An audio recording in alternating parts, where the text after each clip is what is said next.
is up, everybody? I hope you guys are having a fantastic day. And before I start this video, I just want to say Merry Christmas.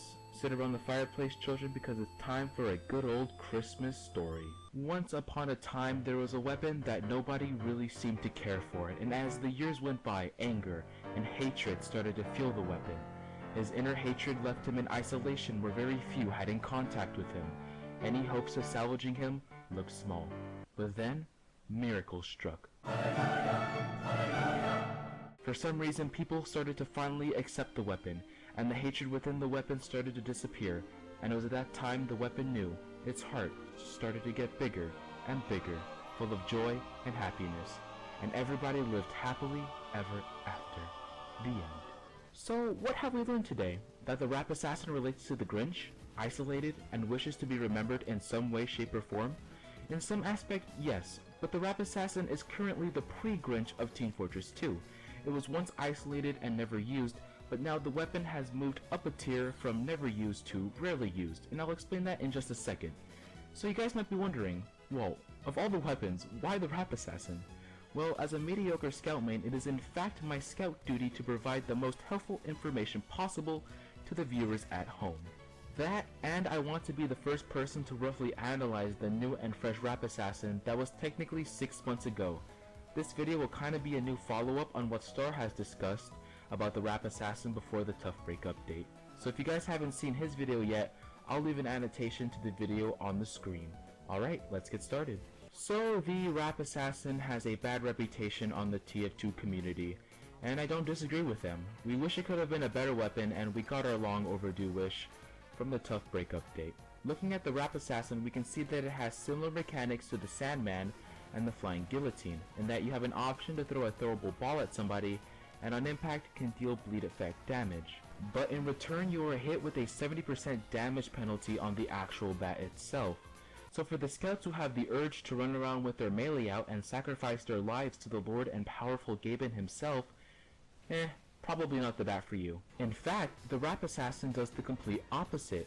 When you do in fact try to melee someone as scout, it puts yourself at a greater amount of danger, while the rap assassin allows you to deal damage at a distance. If we look at the scout's arsenal, it mainly consists of a scattergun and a pistol, both weapons that must be primarily used at a distance. And with the rap assassin equipped, it completes the triangle of distance weapons used. Look at him, so happy. But the stats I have given you are old, and with addition to the Tough Break update, the weapon got a complimentary buff. The damage penalty was reduced by 5% and the recharge rate on the ball increased by 25%, and the ball itself can deal small amounts of damage in a small radius. In fact, the recharge rate on the new rap assassin is faster than the Sandman's. The Sandman's recharge rate is 15 seconds, while the rap assassin beats that time by 3.5 seconds. But at the end of the day, I find it weird how people compare this to the Sandman. Although both weapons can fire a projectile, both weapons have different mechanics. One stuns, the other bleeds. One bat actually does damage, the other doesn't. But here's the reason why I personally do not use the Sandman, and it's that minus 15 health penalty. Now, by all means, I am not hating on the Sandman. Put your picket signs down, and let me explain. If you guys remember the old Pretty Boy's pocket pistol, that weapon gave you 15 extra health if you just equipped it. And back then, I would use the Sandman only if I paired it up with the pocket pistol, because the pocket pistol will just simply negate the Sandman's minus 15 health penalty, and I would just have the standard 125 health instead of 110.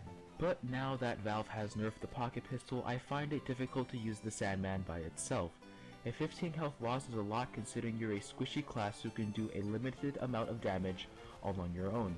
I've had so many situations in which I knew I would have been alive if I never had the Sandman equipped. If you are used to hitting projectiles and do not want a 15 health penalty inflicted upon you, the rap assassin is a great alternative. Since we are on the topic of projectiles, there's probably only one weapon in Scout's arsenal that outshines the rap assassin through all odds.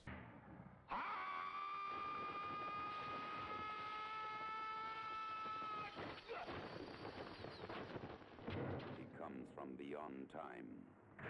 from beyond the outer limits of your imagination. He's the master of the flying guillotine. If we were to compare the Rap Assassin to the Flying Guillotine, there would be no contest. The Guillotine does 35 more base damage and recharges 5 seconds faster than the Rap Assassin. Essentially, I could tell you to just use the Flying Guillotine, and this would be just a waste of a video. And that is actually the plan. Use the Guillotine. Bye.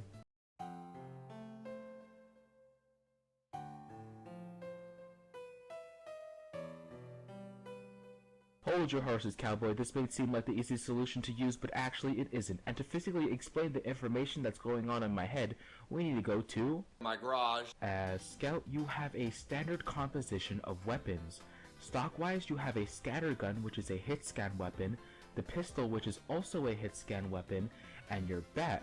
Now, where the Flying Guillotine during this instance doesn't shine is that it takes up a secondary slot, meaning that you sacrifice a hit-scan weapon for a projectile weapon, which is in my book, a downgrade. In many situations where you know your enemy is on low health, usually you would use your pistol to finish him off, but now you're restricted to a throwable knife. Using the Flying Guillotine heavily makes you rely on your primary weapon because it's the only hit-scan weapon to ensure your survival. However, all this nonsense can be avoided if you use the Rap Assassin. Although comparing the two weapons seems one-sided, both deal 8 seconds of bleed time, which is a total of 40 damage altogether, and while one weapon takes up your secondary slot, the other takes up only your melee instead. Therefore, you technically upgraded your melee slot for a projectile weapon that has the same mechanics as the Flying Guillotine, and at the same time you are no longer limited to only one hit-scan weapon. By all means, the Rap Assassin isn't a bad weapon the community says it to be. On a competitive level, however, the only Scout melee you should be using is either the Boston Basher or the 3-Ruin Blade. But on a pubbing standpoint, I don't understand why the Rap Assassin is still shunned to this very day. However, what I do understand is that the Rap Assassin is close to that post-Grinch state in which he finally sees the light it's been looking for so long. It almost has the potential to become something great, and who knows, we may or may not see that light. If you guys want my own personal opinion, I would say that I like the Rap Assassin as it is. It's a low-budget Sandman combined with a low-budget Flying Guillotine to create another useful weapon to annoy your enemies with. But at the end of the day, it's just a matter of personal preference. I hope you guys enjoyed this rather lengthy video. But let me know what you guys think about the Rap Assassin in the comments section below, and I'll gladly see all you fellow viewers in the next video. Peace out.